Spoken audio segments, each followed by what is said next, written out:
تخيل لو قلت لك انك تقدر تصنع قطع من البلاستيك باستخدام ال 3D printer. ومش بس كده، ده انت اللي مختارها وطابعها بنفسك.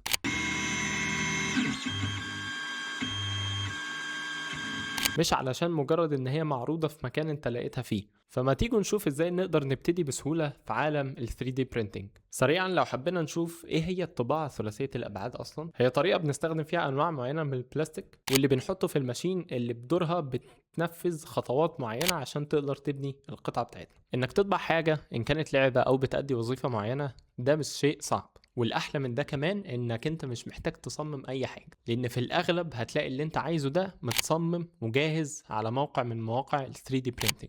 ولكن محتاجين 3 خطوات مهمين. اول حاجه محتاجين نختار القطعه بتاعتنا ونشوف هي ممكن تكون موجوده فين على مواقع ال 3D print اللي الناس بتشير عليها تصميماتها ببلاش وفي بفلوس كمان. تاني حاجه هننزل الفايلات ونظبطها بحيث تكون جاهزه ان احنا نحطها على ال 3D printer بتاعتنا. واخيرا هنحط فايلاتنا على البرينتر بتاعتنا ونطبع القطعه. وعلشان كده هنبقى سوا خطوة بخطوة لغاية لما نطبع القطعة اللي اخترناها. ولكن خليني اقول لك قبل ما نبتدي ان في ويب سايتس كتيرة جدا ليها علاقة بال 3D printing، ولكن احنا النهاردة هناخد ويب سايت واحد نركز عليه ونعرف ازاي نستخدمه وننزل منه الفايلات ونعرف ايه اللي فيه من حاجات كتير جدا لذيذة وبنقدر نستخدمها. والويب سايت اللي معانا النهارده هو ويب سايت بروزا، وتابع لشركه بروزا ريسيرش اللي بتصنع 3D برينترز ومشهوره جدا في العالم كله. والويب سايت مليان حاجات كتير جدا غير ال 3D مودلز اللي احنا ممكن نختارها. فيلا بينا نكتشف هو فيه ايه. لو جينا نبص كده على الموقع نظره عامه من بره هنلاقي ان فيه كذا سيكشن فيه، بس في شويه حاجات احنا هنهتم بيها قوي دلوقتي، وفي حاجات تانية هنبقى نتكلم عليها في فيديوهات تانية.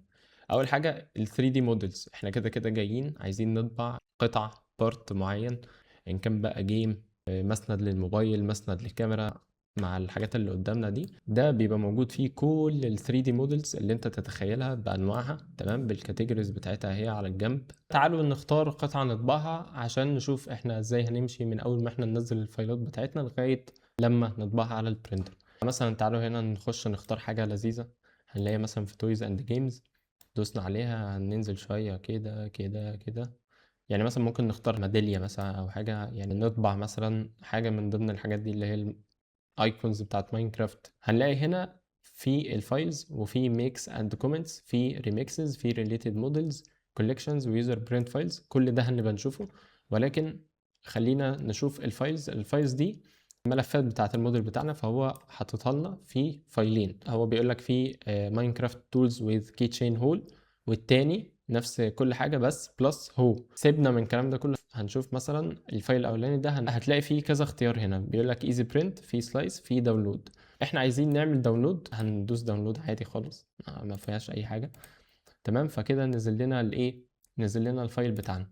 في بقى حاجات تانية ممكن تعملها، ايه؟ الميكس اند كومنتس. الميكس اند كومنتس دي انت مثلا بتيجي هنا تنزل هتلاقي ان هو واحد طبعها مثلا فقال لك خلي بالكم اعملوا درجة الحرارة بتاعت البرينتر عند كذا مش كذا، اعملوا مثلا حاجة في الاوبشنز اللي هنعرفها بعد كده بالطريقة الفلانية مش الطريقة دي. فهتلاقي حاجات لذيذة هنا كده، وهتلاقي ممكن الراجل اللي عامل التصميم نفسه هيقول لك مثلا انا برجح لك اوبشنز 1 2 3 تعملها وانت بتطبع البورتايه دي عشان تطلع معاك بأحسن طريقة.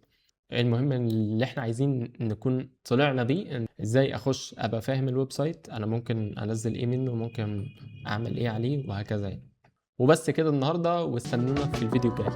سلام.